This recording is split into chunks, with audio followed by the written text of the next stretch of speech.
Hi, welcome to the video. Make sure to like and subscribe if you enjoy, and comment your thoughts and opinions on the stories. Let's get started. Am I the antagonist for not giving up my seat for my friend? I, 16F, just sat for my physics final this morning. I get there around 20 minutes before it starts. And I find a pretty good seat that's not way up front, but also not in the back. We don't have an exam hall. We just pass in the classrooms, so the teacher can't really see me well. I usually sit in this spot because I tend to stress out if I'm way up front. But in the back the teacher's always peering over my shoulder. My friend, let's call her Ellie, 16F, comes in 5 minutes before the teacher comes over, and she is in distress. Apparently she forgot to revise an entire chapter and only found out when she got to school. She's hysterically crying about how she's gonna fail and all. Me and a couple friends comfort her, trying to reassure her that she'll be fine. She takes one look at the classroom, sees where I'm sat, and practically demands me to switch seats with her so she can pull out her little cheat sheet. We are not allowed those at all, and at least try to make up for it. The spot she was supposed to sit in, right in front of the teacher's desk. I immediately said no and just told her to hope for the best. But I'm not going to risk making stupid mistakes for her to cheat when she was too busy partying to revise for the test. She tried to just sit in my seat until I gave up, but I just wouldn't let it happen. The exam ended up being all about that one chapter. After the exam, I was waiting for my bus when her twin brother and her best friend walked up to me. She screamed at me at how she's going to fail because she didn't even finish all the questions. And if I wasn't selfish and too scared of ruining my perfect streak of grades in physics, she might have done well. Most of my classmates think I should have given her up my seat, but the ones closest to me say otherwise. Am I the antagonist? Now for the top comments. NTA. Her poor planning is not your responsibility. NTA, she tries to find someone else responsible for her mistake. A lot of people do that. Ignore her. A good friend does not do this. NTA. What's next? She's gonna blame you for everything bad in her life. Once she knows you are a pushover, she's gonna use you until you dried up. Those that think you are wrong are the people that would want you to help them cheat too if they were in real issue. Theias. I immediately thought of the kids who stuck up for Ellie. Not a good crowd either. Am I the antagonist for kicking my dad out after pulling faces about my baby's gender? I, 26 male, and my wife, 25F, are expecting. She's 5 months pregnant and few days ago we had an announcement cause people in my family were wanting one. Background on my dad. He's 50 something, I don't know, I forgot. He is a stubborn old man that needs his way or he will have a fit about it. Friends and family planned the whole thing for us. After we gave them a piece of paper with the gender, they wanted that, and so did I and my wife. My dad helped not one bit. It was time to pop the balloon, and when we did it was pink. I was happy with tears and everyone was celebrating, including my wife OFC. I noticed my dad pulling a face, as if he isn't impressed. I asked him what's wrong, and he was going on how great another female in the family. It made me angry on him commenting on my unborn daughter. He kept going on and on how I shouldn't be happy. I told him to get the fuck out. Everyone was on my side, except a few aunts and uncles on his side. We carried on for a bit. I feel bad for kicking my dad out, but it's his own fault, and should have kept his mouth shut and just act happy for once about his grandchild. So am I the antagonist? Now for the top comments. NTA, that was super disrespectful of your dad. How can anyone tell a future parent they shouldn't be happy about their baby being a certain sex? Can't believe some people actually defended him. You should made them leave as well. Not a fan of gender reveals for a few reasons, but the way some, not all, people show clear disappointment is absolutely why I cannot stand it. Had a cousin do a gender reveal, and though it was just a split second, you absolutely could see his face fall when the color revealed was pink and not blue. It was on video, so we all were able to watch him frown again and again. One day his daughter will probably see that video and that makes me sad. Honestly, this was a good situation to have a gender reveal in. Can you imagine how Op's father would have treated the baby once it was born? At least now they start the process of making sure he never has contact with the kid early. NTA, fuck that misogynistic bullshit. Telling you to feel bad about your own child's gender? I'm just disgusted at all of this yuck. Good for you for kicking him out. Am I the antagonist for uninviting my dad and stepmom from my wedding? My dad cheated on my mom when I was 14. I was the one who discovered the affair. I do know now that my mom was a narcissist and that their relationship was failing. But it doesn't excuse my dad for the pain he caused her and myself. She died when I was 16 and I had to move in with my dad and his wife. I literally can't stand this woman. Not just because she's my dad's affair partner, but because she continues to try to take my mom's place. I moved out at 19 and never went back. I'm now 29F and my fiance proposed. Our relationship was a bit of a scandal when it occurred. He was my best friend's ex. She cheated on him. I found it repulsive, and I told him about it the second she confessed it to me. I dialed him right in front of her and told her that she was disgusting. I cut her out of my life and supported him as a friend. 2 years later, we started dating. He proposed in October 2021. We have been together 5 years. My dad and stepmom took me dress shopping last weekend. They are not paying for anything, but my dad offered to buy my dress as a present. I'm not going for a huge expensive gown, which my stepmom disapproves of. So there was already tension, because I wasn't taking her advice. She started talking to me about how my relationship started as we were at lunch, and she was concerned that I was marrying my ex-friend's ex. I told her that we didn't intend to start dating. We just sort of happened. She wouldn't drop it, saying it was the third time I have broke the girl code, which was you don't date your friend's ex, but the second time was outing the affair. I looked at my dad, who was busying himself with anything but the conversation. I looked at her and said, "No, you broke the morality code by going after a married man. She broke it by cheating on her boyfriend. I'm sorry, I don't condone being a home-wrecking whore." I paid the check and left. My dad went off on me later on the phone, saying my stepmom is crying and says I'm not looking at the full picture. I said she was right, and that I shouldn't dismiss the fact that he was also a home-wrecking asshole, and that placing the onus on her solely was wrong.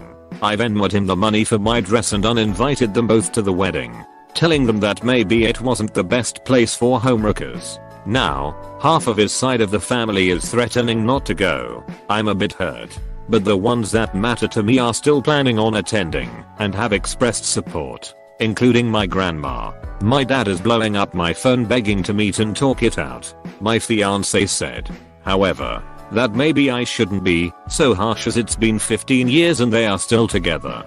The fact he defended them gave me pause. TL. Doctor, after making some comments about girl code because I outed 2 affairs, I uninvited my stepmom and dad from my wedding. My fiance said maybe I'm being too harsh, but I need outside opinions. Now for the top comments. Your stepmother said you broke the girl code 3 times. 1. Dating your friend's ex. 2. Outing your friend's affair. Was she insinuating the first time you broke it was by telling your mother your dad had an affair with her? In her delusional mind, does she think you owed it to her to cover for her when she was sleeping with your father? What the effing what? NTA. She seriously thinks girl code to your father's affair partner is higher priority than your own mother? Your dad and stepmom sound like real pieces of work. NTA. I love how your stepmom tried to call your relationship out when she was going out with a married man. And if you don't want to get outed for having an affair, don't have an affair. You had a totally reasonable reaction. I'm with you on this one. I hope the wedding goes well. Thanks. I'm excited. My best friend and his husband are going to give me away now. My stepmom is crying and says I'm not looking at the full picture. I said she was right, and that I shouldn't dismiss the fact that he was also a home-wrecking asshole, and that placing the onus on her solely was wrong. That is such a great response, Opus. You are not the a-hole, and I hope you have an amazing wedding. Am I the antagonist for telling my BF's parents that I'm not having children? So I, 26F, have been with my boyfriend, 26 male, for over 5 years now. For the past year especially I've made it very clear to my BF that I do not want children and I don't plan to ever have them. I like my life and I don't feel the need to bring a child into this world. It's just how I've always felt. Every time I try to discuss it with him he gets weird and says things like we can talk about it when the time comes. I know he wants children. But when I tell him that maybe we should break up so he can peruse that future with someone else, he tells me he would be happy not having them as long as he's with me. Weird but okay. It's also come to my attention that my BF has never told his parents that I don't want children. And they fully expect to have grandchildren one day. And he is their only child. Sorry, just setting up what's to come. So yesterday I'm sitting and having dinner with his dad and we start talking about school shootings and the state of the world for children. I take this opportunity to say that I don't ever plan to bring a child into the world and will never have kids. Surprisingly, his dad did not seem to care at all. He even agreed with me on my reasoning for not having them. He joked that his wife would be heartbroken to never be a grandmother, but agreed that it was ultimately my decision. My BF on the other hand was visibly angry. During the conversation I said yeah, so I just don't think motherhood is for me, and my boyfriend said yeah, you've made that abundantly fucking clear. It's all you've been talking about this entire conversation. When we went back to his room to hang out for the night he seemed mad at me and was barely talking to me. I know he's mad at me for telling his dad I don't want kids, but was it wrong for me to do that? I feel like his parents should know that I will never provide a grandkid for them and I don't want to give them false hope for the future if we end up together. And he refused to tell them because he's in a bubble of wait and see, but I know I'm absolutely never having children. Am I the antagonist? Should I have kept it to myself or let him tell them himself? I feel guilty like it wasn't up to me to drop that bomb on them, but I think they should know. Now for the top comments. NTA. Unfortunately it seems like your BF was really hoping you'd change your mind one day because you love him so much, and he just realized that will never happen. I would prepare yourself for a breakup. I think Op may need to instigate the breakup. Her boyfriend clearly wants children and also clearly doesn't want to acknowledge the reality that the woman he is currently dating does not want children. NTA. But you do know that he's waiting for you to change your mind, right? Or for an accident to happen. NTA. He seems the type to ignore what you want and pressure you when the time comes.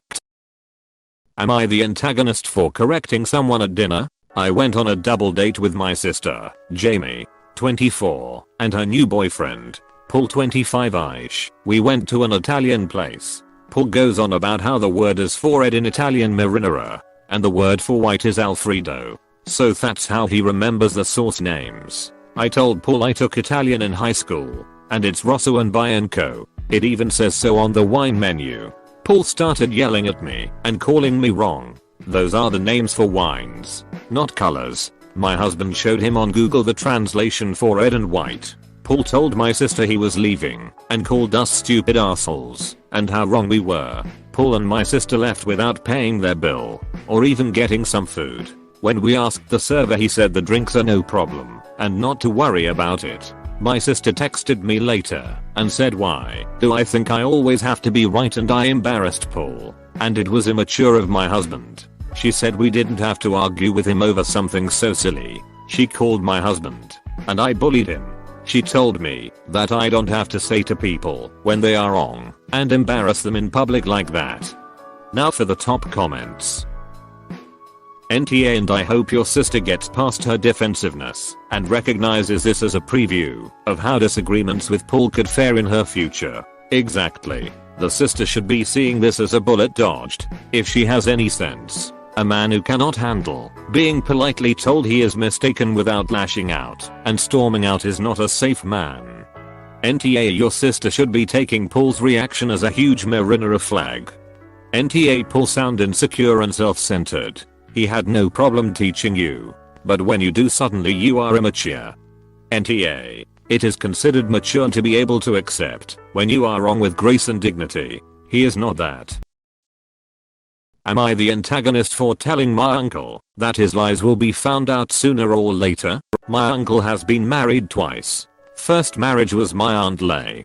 They had Darcy and Milo together. Aunt Lay died when Darcy was about 12 and Milo was 9. 2 years later he met his second wife Rebecca. Rebecca was a mom of 3 kids under 4. Both were looking to make a new family.